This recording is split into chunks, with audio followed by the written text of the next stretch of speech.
Became my disabled brother's guardian after our parents passed away, asked his godparents for help since I worked 2 jobs, but they called social services on me and tried to take him away. Hi Reddit. I am not sure if I am the a-hole here. My friends are split. Some say I did what I had to do. Others say I should have been nicer.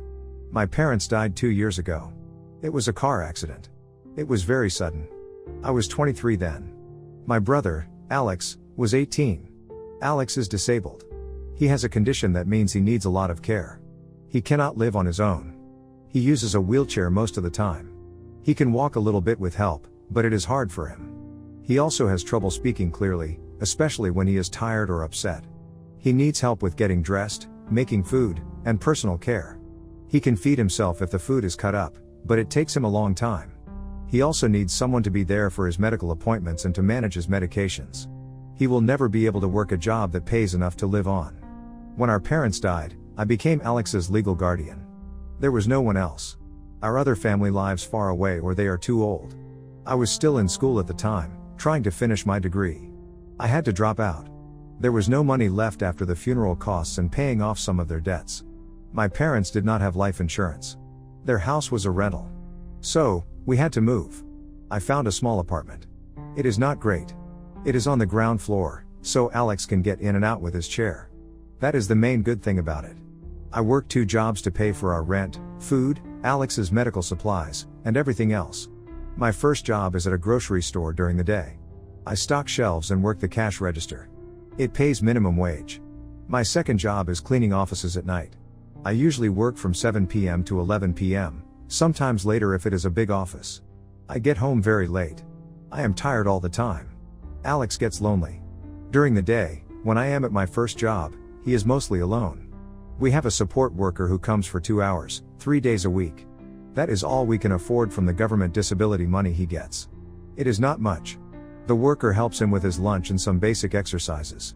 The rest of the time, he watches TV or plays games on his tablet. Before my parents died, they were very close to their friends, Carol and Rob. Carol and Rob are Alex's godparents. They were always around when we were kids. They promised my parents they would always look out for Alex. They said it many times. Don't worry, they would tell my mom, if anything ever happens to you, we'll make sure Alex is taken care of. My mom and dad believed them. I believed them too. After the funeral, Carol and Rob were sad. They helped a little bit with sorting some of my parents' things. They brought over food a few times. Then, they started to visit less. They said they were busy with work. They have their own kids, who are grown up and have left home. They live in a big house about 30 minutes away from us. They are comfortable. Rob has a good job as a manager at a company. Carol does volunteer work. Last month, things got really hard. The rent went up. Alex needed a new part for his wheelchair, and it was expensive. I was looking at our money, and I just did not know how I was going to make it work. I was so stressed. I had not slept properly in days. I thought about what my parents said about Carol and Rob. I thought about their promises. So, I called Carol. I asked if I could come over to talk to her and Rob. She sounded a bit surprised but said okay. I arranged for a friend to stay with Alex for a few hours. When I got to their house, they offered me tea. We sat in their nice living room. It was quiet. I told them about how hard things were. I explained about the rent, the wheelchair part, and how I was working 2 jobs but still struggling. I tried to be calm. I laid out the facts. I said, I am finding it very difficult to manage everything on my own. Alex needs more support than I can give him right now, especially with my work schedule. Then I asked them for help. I was specific. I asked if they could help contribute a small amount each month towards Alex's care costs. I suggested maybe $200 a month. Or, if not money, if one of them could maybe spend 1 afternoon a week with Alex. It would give him some company, and it would give me a break, or a chance to pick up an extra shift at the grocery store for a few hours if they had a sale on or something. I told them, my parents trusted you. You told them you would always be there for Alex. Carol looked at Rob. Rob looked at his hands. Then Carol said, well, this is a lot to spring on us. I said, I know, and I am sorry. But I don't know who else to turn to. Carol then got a strange look on her face. She said, you know, your parents would want you to stand on your own 2 feet. You are an adult now, you know. It sounds like you are trying to use guilt to get us to pay for your responsibilities. I was shocked. I did not expect that at all. I said, that is not true. I am not trying to use guilt. I am just stating a fact. You made promises. And I am doing everything I can. Being an adult doesn't magically create more money or more hours in the day. Rob then spoke up. He said, we have our own lives to think about, our own retirement. We helped you when your parents died. We did our part, he said it very flatly. I felt my face get hot. I said, your part? What about Alex's part in your life? He is your godson. He misses you. He asks about you. Carol then said, louder this time, don't you try to manipulate us with Alex. It is your job to look after him. We have sympathy, of course we do, but you are a young woman. You should be able to manage. Maybe you need to budget better, or find a better paying job. I stood up then. I said, budget better? A better job? Do you have any idea how hard it is out there? I am doing everything I can. I came here asking for a little help, not for you to criticize me. My voice was shaking a little, but I did not yell. Carol stood up too. She said, I think you should leave. You are being very disrespectful. We were good friends to your parents. We don't deserve to be spoken to like this in our own home just because you can't handle your life. I picked up my bag. I said, fine. I understand. You have made your position very clear. I walked to the door. Before I left, I turned back and said, I hope you remember what you told my parents. And I hope you think about Alex. Then I left. I cried in my car. I felt so stupid and so angry. When I got home, Alex was happy to see me. I did not tell him what happened. Since then, it has been about 2 weeks. I have not heard from Carol or Rob. I managed to borrow some money from a friend to cover the wheelchair part. I am working even more hours at the grocery store when they can give them to me, meaning I sleep even less. My friend who I borrowed money from says I was right to ask them and that they are terrible people. Another friend said I should have been more grateful for their past help and not brought up the promises because it made them defensive. She said I might have gotten some help if I had been more humble. So, Reddit, Ida for asking them for help and for how I reacted when they said no and accused me of using guilt? Was I disrespectful? Update 1, hi everyone. Thank you for all the comments on my original post. Most people said NTA, and that Carol and Rob were the assholes. Some people gave advice on looking for other resources for Alex, and I'm looking into those. It takes time. A lot of people were angry on my behalf, and that felt not good, but like I was not crazy for feeling upset. So, a few things happened after I made that post. About a week ago, I was at the grocery store, at my checkout. It was a busy Saturday morning. I looked up, and Carol was standing in my line. She had a full cart of groceries. I had not seen her since I went to her house. My heart started beating fast. I just focused on the customer I was serving. When it was Carol's turn, she came forward. She did not say hello. She just started putting her things on the belt. I said, hello, Carol, in a normal voice, like I would to any customer. She looked at me, and her face was hard. She said, very loudly, so other people in line could hear, oh, so now you are speaking to me? After you stormed out of my house and insulted us? I was mortified. My cheeks went red. I kept scanning her items. I said, quietly, Carol, I am at work. This is not the place, she said, even louder, it is never the place for you to be respectful, is it? You just want to use people. Your parents would be so ashamed of how you are behaving, trying to make us feel bad for your problems. My supervisor, who was working on the next register, looked over. Some other customers were staring. I just wanted to sink into the floor. I kept my voice low. I said, please, Carol. Let's not do this here. She then said, and spreading stories about us. We know you have been talking. People have told us. Making us out to be monsters. I had not told anyone their names or specific details that could identify them easily in my original post, but I guess they figured it out or someone they know saw it and told them. Or maybe she was just guessing. I finished scanning her items. I told her the total. She paid with her card. As she was waiting for the payment to go through, she leaned in and said in a lower voice, but still angry, you are a nasty, ungrateful girl. Rob and I are very disappointed in you. We are done with you. And we are done with Alex too if this is how you are going to be. I just looked at her. I did not say anything. I was shaking. My hands felt cold. She took her bags and her receipt and walked away without another word. Supervisor came over after Carol left and the line had gone down a bit. She asked if I was okay. I said I was fine, just a bit flustered. She said, that woman seemed very aggressive. Do you know her? I just said, she is an old family friend. We had a disagreement. Supervisor nodded and said, well, If she causes trouble again, you let me know. I thanked her.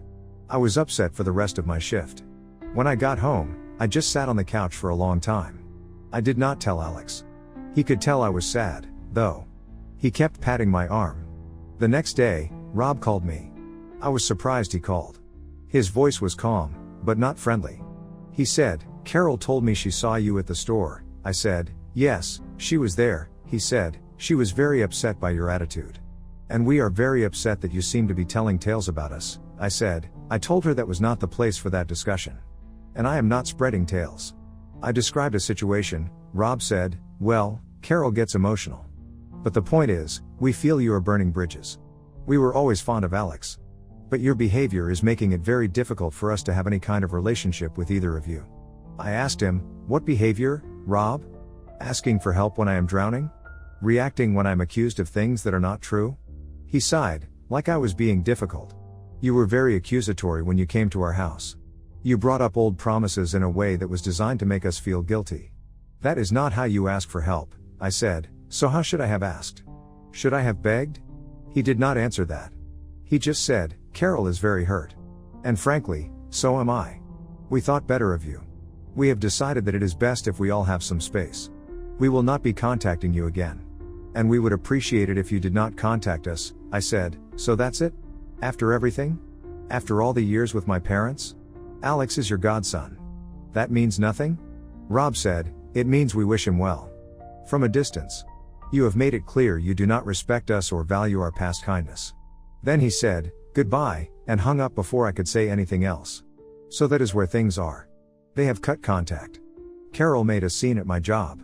Rob called to tell me it was my fault. I feel like I am in some kind of bad dream. I did not want this to happen. I just wanted some help. I am still working my jobs. Still tired.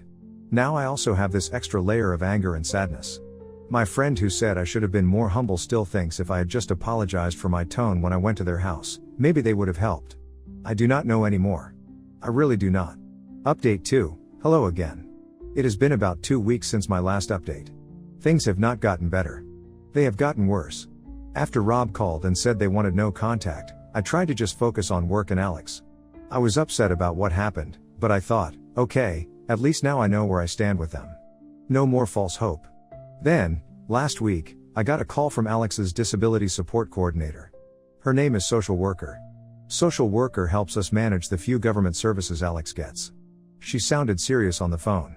She said she needed to schedule a home visit because they had received an anonymous report expressing concerns about Alex's well-being and care. My stomach dropped. I asked her what kind of concerns. Social Worker said the report mentioned that Alex was often left alone for long periods, that he was not getting proper nutrition, and that his living environment was neglectful. I was horrified. I asked Social Worker if she believed this. She said it was their policy to follow up on all reports, but she also said that in her interactions with me and Alex, she had not had those concerns. Still, she had to come and do an official assessment. The visit was scheduled for 2 days later. I was a wreck. I cleaned the apartment even though it was already clean. I made sure we had good food in the fridge. I was so scared they would find some reason to say I was not a good caregiver. Alex could tell I was stressed. He kept asking if I was okay, in his way. I told him everything was fine, but he knew. When Social Worker came, she was professional. She looked around the apartment. She talked to Alex alone for a bit, with me just out of earshot, but in the same room. She looked at his medication, his food supplies, his wheelchair. She asked me about my work schedule, and how Alex manages when I am not there. I explained about the support worker who comes, and how my friend sometimes checks in on him. I showed her my work schedule. I told her I was doing my best. I was honest that it was hard, but that Alex was my priority. After about 2 hours, Social Worker said that she did not see any signs of neglect. She said the apartment was suitable for Alex's needs, that he seemed well cared for, and that she understood I was in a difficult situation doing it all alone. She said the report seemed to be unfounded.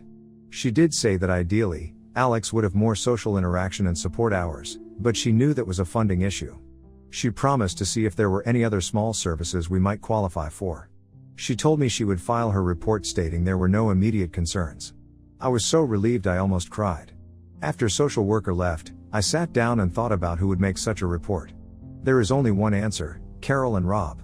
Who else would know enough details to make claims like that, even if they twisted them? Who else would be so cruel? They know I leave him when I work, because I have to. They know I struggle with money, so the nutrition claim is a low blow. I did not have proof, but I was sure it was them. It felt like such a betrayal. To try and take Alex away, or to get me in trouble with social services, just because they were angry with me? It is one thing to refuse to help. It is another thing to actively try and harm us. A few days after social worker's visit, I was talking to an old neighbor of my parents. Neighbor. She still lives on their old street. She is elderly but very sharp. She sometimes calls to check in. I told her vaguely that I was having some issues with some people.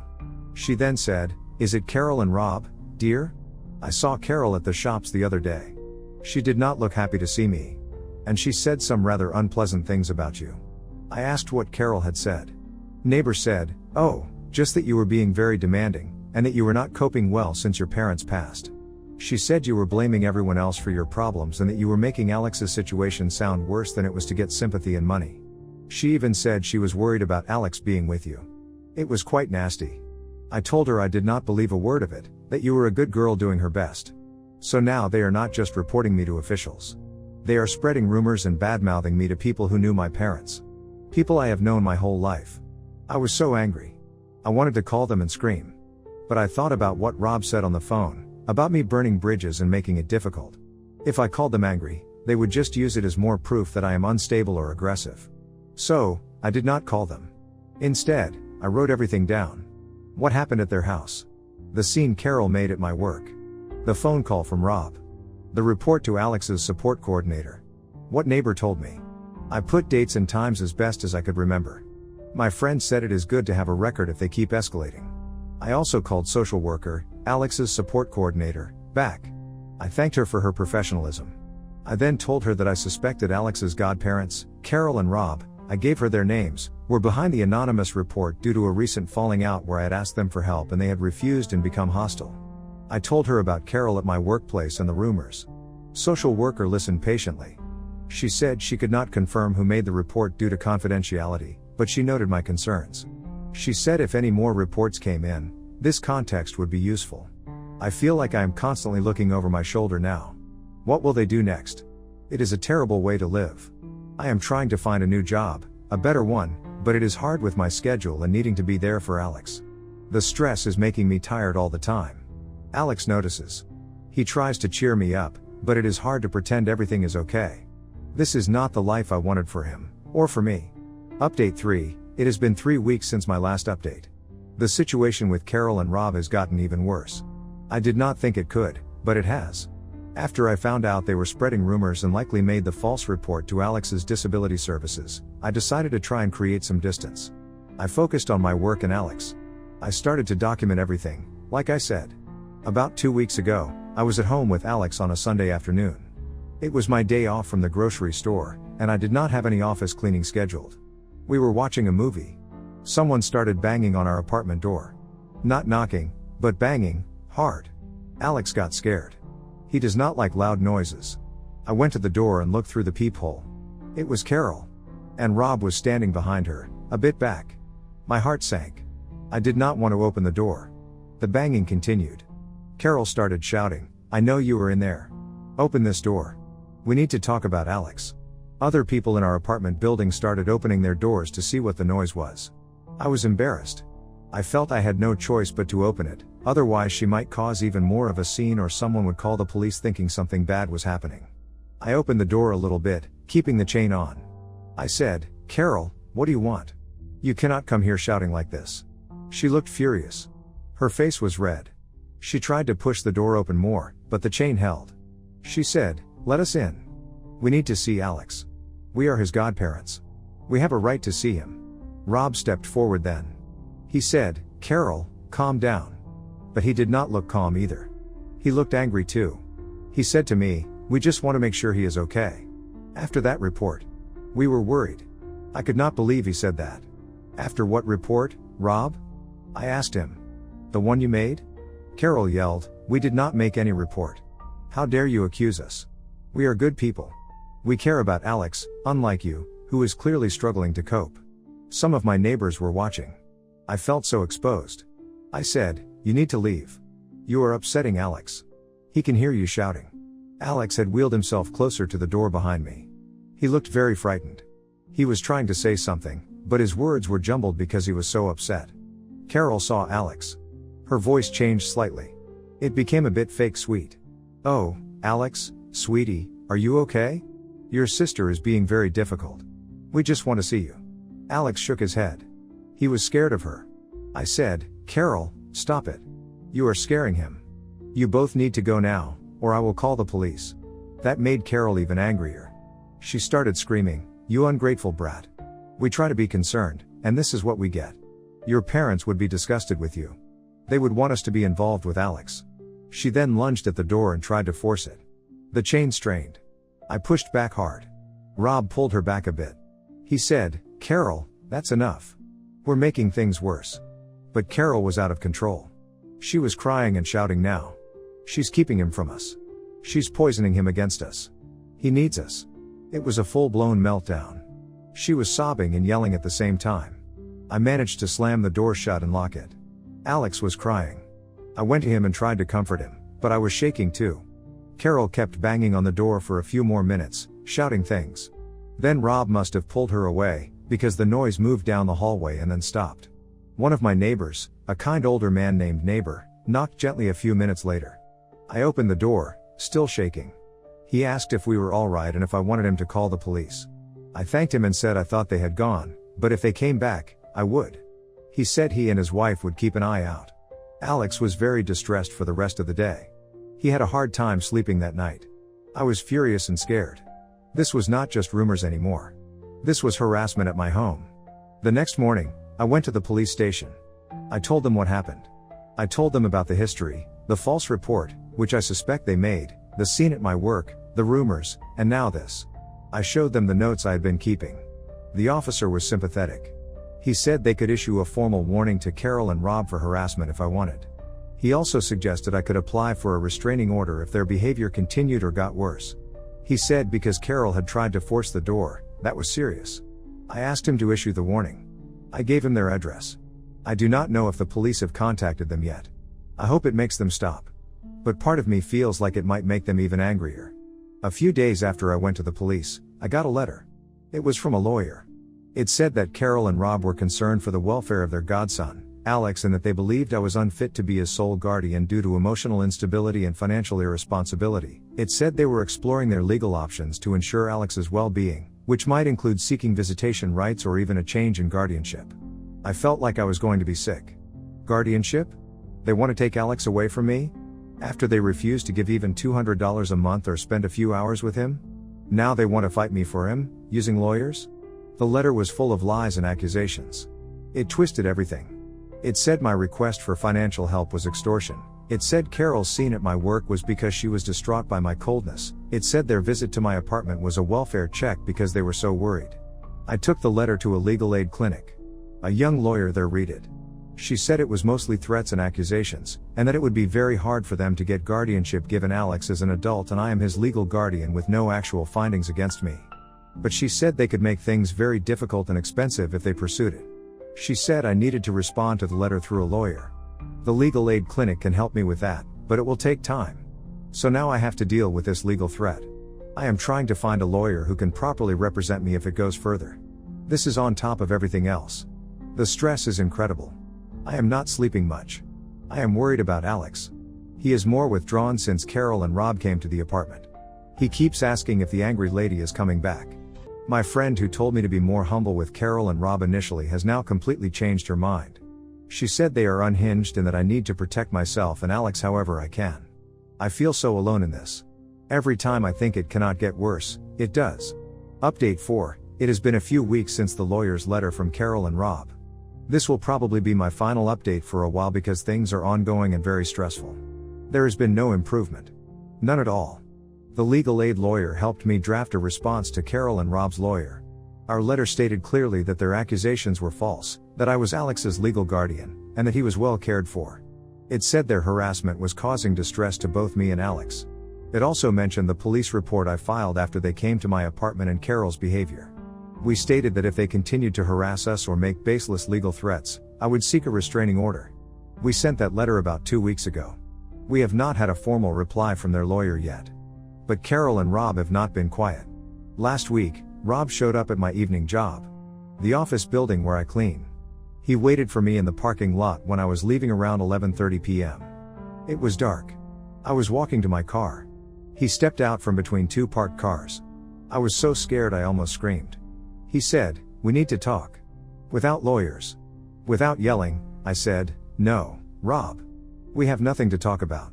You need to leave me alone. You are not supposed to be here." I started to walk faster towards my car. He followed me.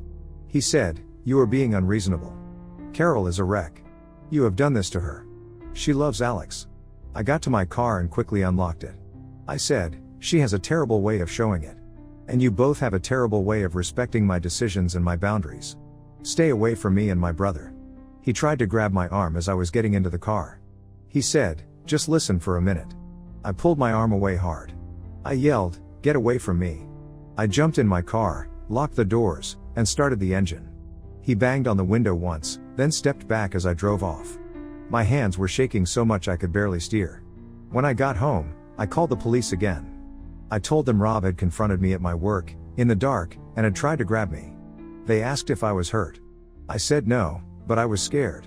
They said they would log the incident and that it added to my harassment claim. They again suggested a restraining order. The next day, I spoke to the legal aid lawyer. She was very concerned. She said Rob's actions were a serious escalation. She is helping me apply for a restraining order against both Carol and Rob. We have a court date for a temporary order next week. I will have to go to court and explain what has been happening. I am terrified of this, but I know I have to do it. Alex knows something is very wrong. He sees how stressed I am. He is quiet and sad a lot. He draws pictures of monsters, which he never used to do. I try to reassure him, but I think he understands more than I realize. His speech therapist said he has been more anxious in his sessions lately.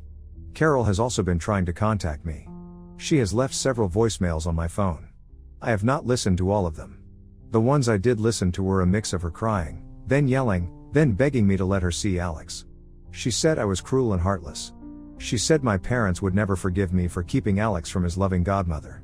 She said Rob was only trying to talk sense into me and that I overreacted by calling the police on him.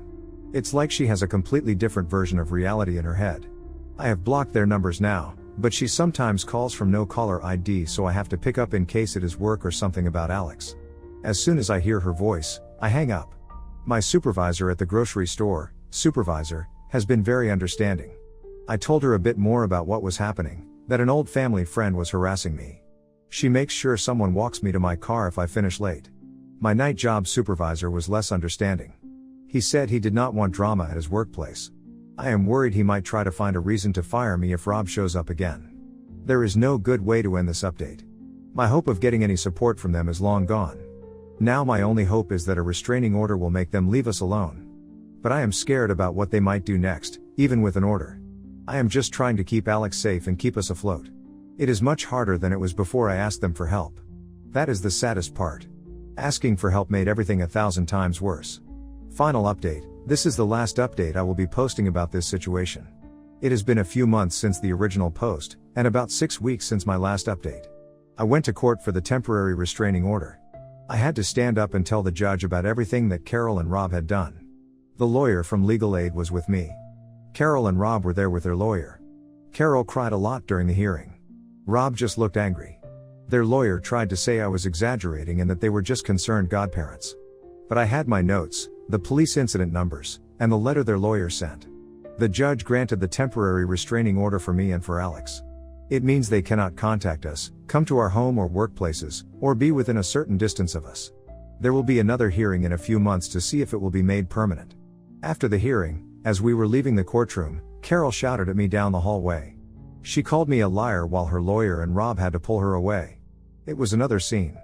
Since the restraining order was put in place, they have not directly contacted me or Alex. That is a relief. However, the quiet feels strange, and I am always worried they will try something indirect. My financial situation is still very hard.